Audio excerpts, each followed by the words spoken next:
Et moi, je rends grâce à Dieu parce que oui, nous recevons une telle qualité de parole. Et c'est bien parce que nous sommes dans les temps de la fin. Il faut que tu cours avec cette parole parce que le Seigneur dit que nous sommes dans cette saison de moisson abondante. La moisson abondante nécessite que le Seigneur nous donne la provision nécessaire pour courir, pour aller chercher cette moisson.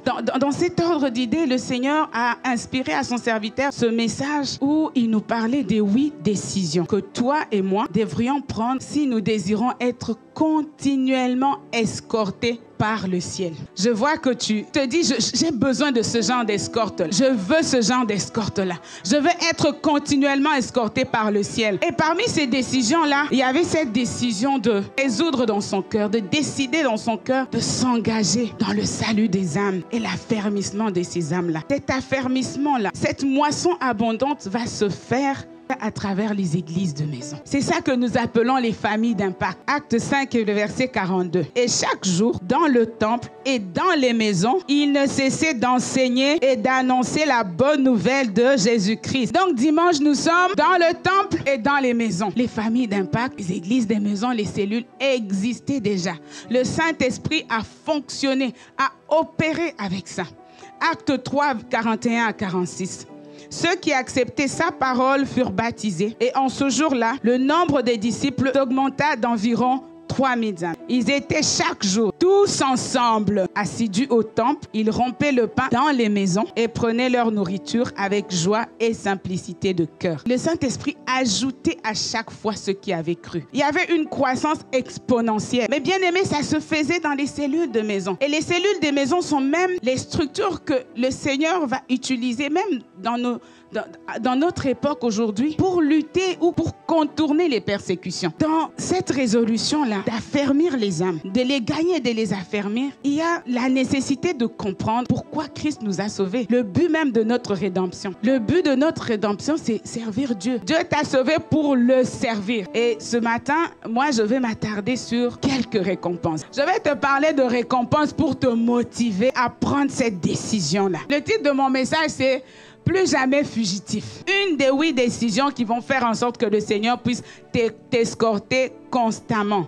Donc, le Seigneur dit, je serai avec toi tous les jours jusqu'à la fin du monde. Bien aimé, lorsque tu lis, il parle à ceux qui vont aller et faire de toutes les nations les disciples. Ça veut dire que tu es allé, tu as parlé de Jésus et tu as affermi. C'est à ces personnes-là que Jésus dit, je serai avec vous tous les jours jusqu'à la fin du monde. Donc, dans Marc 10, 29 à 31, c'est Jésus qui parle. Jésus répondit, je vous le dis en vérité, il n'est personne qui, ayant quitté à cause de moi et à cause de la bonne nouvelle, sa maison, ou ses frères, ou ses sœurs, ou sa mère, ou son père, ou ses enfants, ou ses terres, ne reçoivent au centuple présentement dans ce siècle-ci des maisons, des frères, des sœurs, des mères, des enfants et des terres avec des persécutions et dans le siècle à venir la vie éternelle. Oui. En fait, quand on dit tu as tout quitté, ça veut dire qu'il n'y a rien que si Dieu prend cette chose-là ou cette personne-là, ça ne pourra pas te séparer de l'amour de Dieu. Lorsque tu décides d'embarquer dans le salut des âmes, l'affermissement des âmes, le Seigneur fait quoi? Le Seigneur te donne une plus grande famille. C'est quoi le bien d'avoir une grande famille en Christ? Bien-aimés, les pères, les mères spirituelles, ce sont ceux qui vont non seulement t'assurer une couverture spirituelle, et comme les enfants sont propulsés à partir des épaules des pères, en réalité, en te donnant une famille spirituelle, en te donnant des parents spirituels, le Seigneur te propulse dans ta destinée. Il te donne des frères et des sœurs. Mais des frères et des sœurs en Christ, c'est quoi? Ce sont des connexions de destinée. Ce sont des partenaires de destinée. Il te donne des fils et des filles. Des fils et des filles. La parole dit que les enfants sont une bénédiction de l'Éternel. En plus de ça, lorsque tu t'engages, le Seigneur te sécurise. Psaume 89, à partir du verset 22. J'ai trouvé David, mon serviteur. Donc tu peux changer et mettre ton nom. Je l'ai oint de mon huile sainte. Ma main le soutiendra. Mon bras le fortifiera. L'ennemi ne le surprendra pas et le méchant ne l'opprimera pas. J'écraserai devant lui ses adversaires, je frapperai ceux qui le haïssent. Amen. Bien aimé, si tu ne le sers pas, ça ne t'appartient pas, ça ne te concerne pas. Et David, c'était un serviteur dont Dieu a dit qu'il était un serviteur selon son cœur. Ça veut dire c'est un serviteur qui prend ses fardeaux Esclave et doulos en grec. Et ça signifie aussi serviteur. Donc en réalité, le Seigneur escorte, le Seigneur sécurise, le Seigneur envoie le psaume 89 pour ses esclaves. Oui, pour ses esclaves. Tu peux lire Romains 6 et 16 et tu verras. Le Seigneur dit que chacun est esclave de celui à qui il obéit. Alors, bien-aimé, ne sois pas un esclave fugitif. Sois un esclave qui répond présent. Et après, les récompenses vont courir après toi. Donc, tu comprends que cette parole n'est pas, ces promesses, cette bénédiction, ce n'est pas pour les fugitifs. C'est pour les serviteurs qui sont engagés. C'est pour les serviteurs qui prennent les intérêts, les fardeaux de leur papa. Les récompenses, il y en a énormément. Le Seigneur a révélé à son serviteur ce qu'il attend de toi.